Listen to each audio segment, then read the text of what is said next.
Welcome to the Develop Yourself podcast, where we teach you everything you need to land your first job as a software developer by learning to develop yourself, your skills, your network, and more.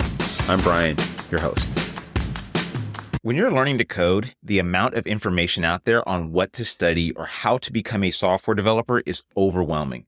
There are podcasts like mine, videos, courses, people on YouTube, every social media outlet telling you that they have the way to get from zero to software engineer. Now, a lot of these ways work. Here's the not so fun fact. Being a software developer is difficult, just like anything that is worthwhile. If you want to lose 100 pounds and get a six-pack, that's going to be difficult.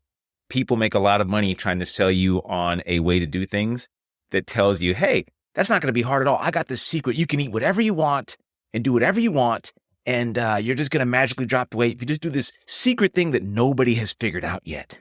You only eat between, 2 a.m. and 5 a.m. and boom, you're going to lose the weight. Or don't eat bread and you'll lose the weight. Same thing goes for software engineering nowadays. I see people saying, here's the thing you got to learn. Learn cloud engineering or learn cybersecurity, and that's going to be the ticket to do it.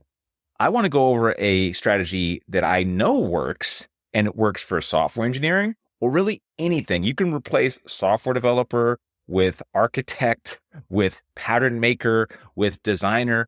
This is called the reverse engineering strategy. Basically, you look at the goal state of where you want to be, and you reverse engineer your way back to where you currently are.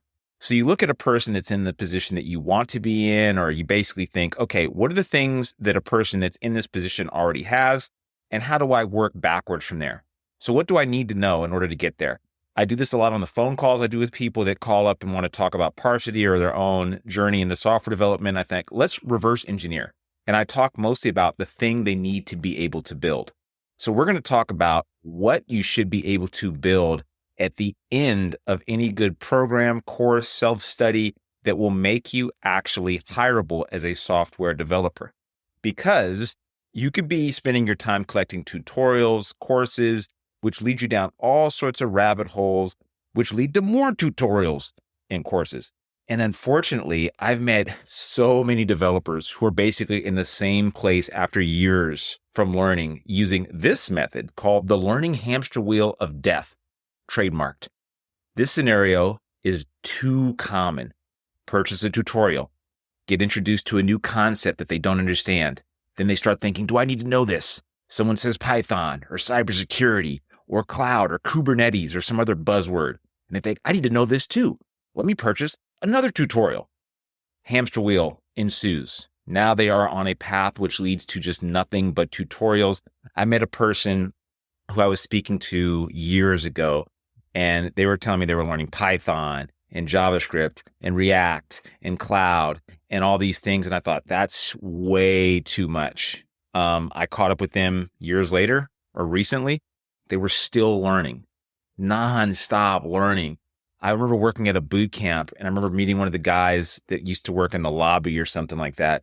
And he was on this nonstop path of learning. He was just learning all these technologies, which really didn't make any sense. Because if you're not a software developer, you might think, oh, well, maybe they do this or that. You don't really have any clue about what's actually needed on the job. So you end up learning these insane amounts of tools and technologies, which nobody really wants to hire you for. If you're a React developer who also knows Kubernetes, who also knows Python and also knows Rust and also knows C# and PHP, first of all, nobody's going to really take you seriously because they're going to look at all those things and think, yeah, right, there's no way you know that stuff. Two, you just can't be very good at any of those things, so you become a Swiss Army knife developer. Basically, you're kind of good at a bunch of things, but you're not really good at one or two things, which is mostly what companies want to hire for. So here's how you can reverse engineer, simplify the path towards software developer step by step. Step one, like we just spoke about, identify the goal state. You wouldn't start a long journey without knowing the destination, right? You wouldn't make a trip across the United States or across some sea without knowing where are you going. The problem is you've likely been told your destination is a job. It's not totally inaccurate, but your real goal is to become a person who has the potential to be hired. And there's a difference between those things. Getting a job is an act.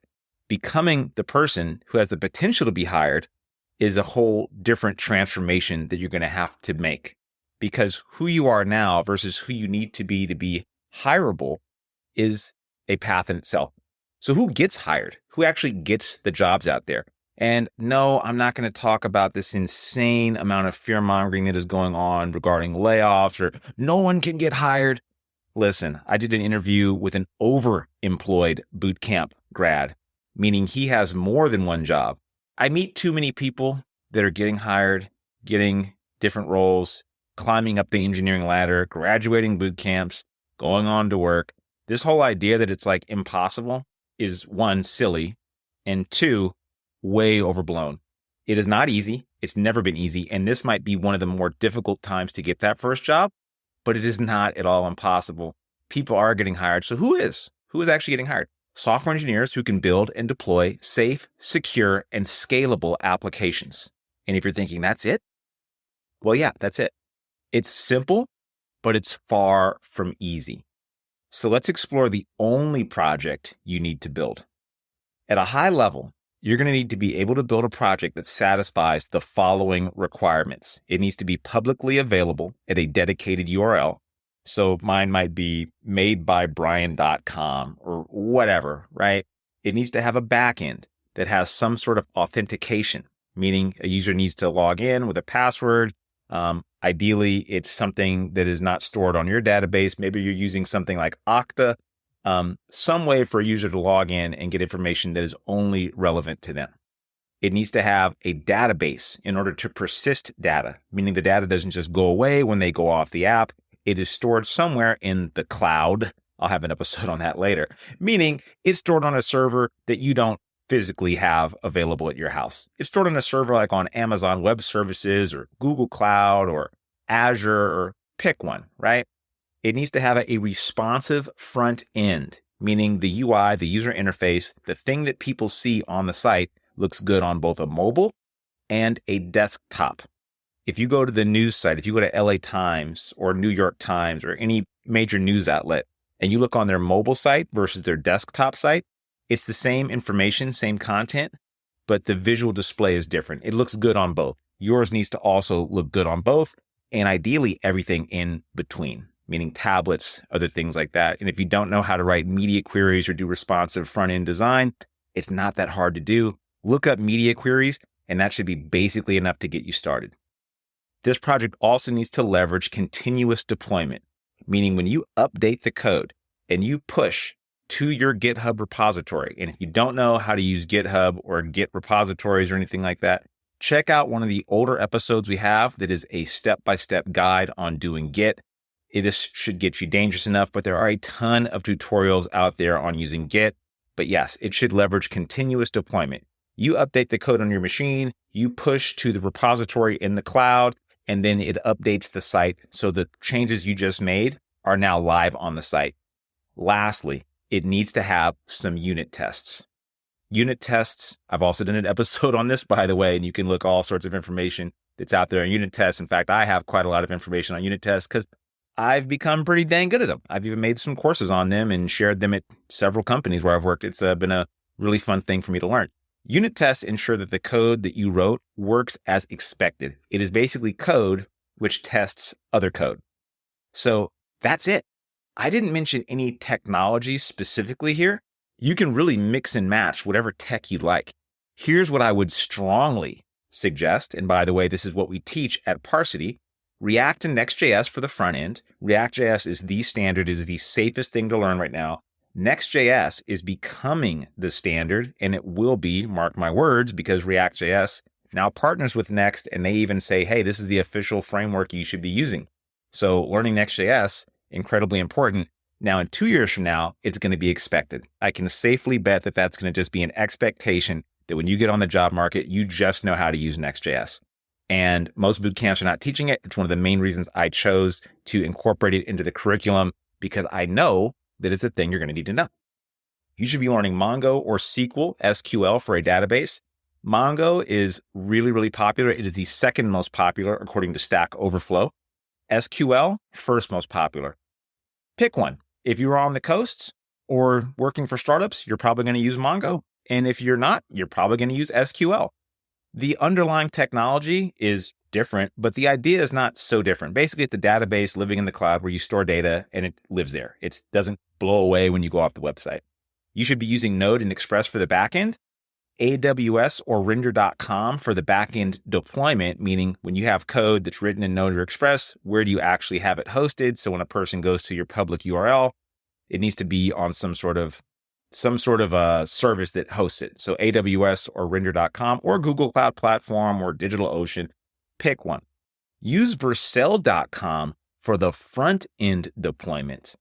Backend and front end are different. Backend is where you have your services that will talk to your databases. The front end is the part where you're most likely comfortable with, where you have like your HTML, CSS, JavaScript, React, the stuff that a user looks at. And that should be on Vercel.com if you're using Next.js, which you should be. Really easy, like too easy to deploy something. You could do it like within 10 minutes of listening to this, you go on Vercel.com, you could totally figure out how to deploy something out to the cloud and have it hosted up there really, really simply. Finally, use Git and GitHub for version control and continuous deployment. There's a thing called GitHub Actions. I'm actually doing some curriculum on that right now. So GitHub has a tool called GitHub Actions, which is free, which will listen and be ready for when you push code to a branch, and it will just deploy to wherever you need it to get deployed to if you want. Tons of stuff out there on learning that too. Last step, fill in the blanks. This project could be anything you want. It could be a to-do app. The hard part is really just learning enough to get to the next stage. For example, in order to use React, you need some JavaScript knowledge. Before you can deploy your app, it needs to be stored in the cloud. And before it can be stored in the cloud, you need to understand Git and GitHub. To make the app responsive, you need to know some HTML and CSS. With the goal in mind, if you have this goal of, okay, this secure, scalable web app using some of the technologies I just described, now you can avoid these rabbit holes and keep laser focused on this project and also what it's going to take to actually be a hireable, a developer that can be taken seriously. When you go to an interview, they're going to inevitably ask you, tell me about a project you've been working on, and you can tell them about this particular project. Now at Parsity, we lay out the technical and the career path for you because the technical piece is just one piece of this puzzle. The career path is honestly more difficult and nebulous, meaning it's not so clear. Everybody has a different way that they're going to get hired. We see some patterns and trends, which make sense, but they change quick. In fact, your career path may change more than the technical path over the years. We see the tech market shifting and changing a lot. We see the technology has essentially stayed kind of the same. There's a reason why you can go to a boot camp that might have had their curriculum like 8 years ago. And for the most part, it's the same. They might have had to add React or something.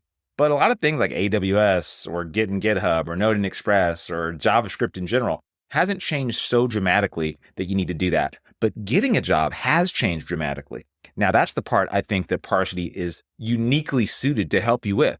We partner not only with one of the top 5% career people on Upwork, Megan, who I'm going to do an interview with soon, but we also are partnering with Digital Crush, with David Roberts, a person who had on here recently, just to make sure we can make a super strong job guarantee for people that do the course, do the work, and actually do what our career people say and get them hired. Because what good is learning how to code if you actually don't get hired?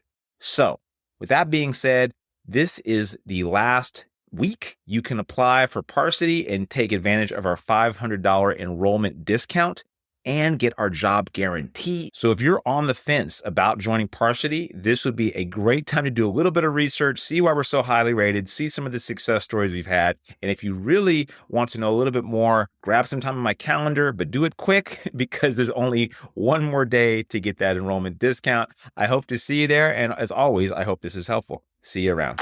That'll do it for today's episode of the Develop Yourself podcast. To learn more about becoming a software engineer with us, then check out Parsity.io. If you're not quite ready for that, then jump into our Dev30.xyz program, which is 30 days of working on your mindset, habits, and JavaScript skills. Totally worth it. See you next week.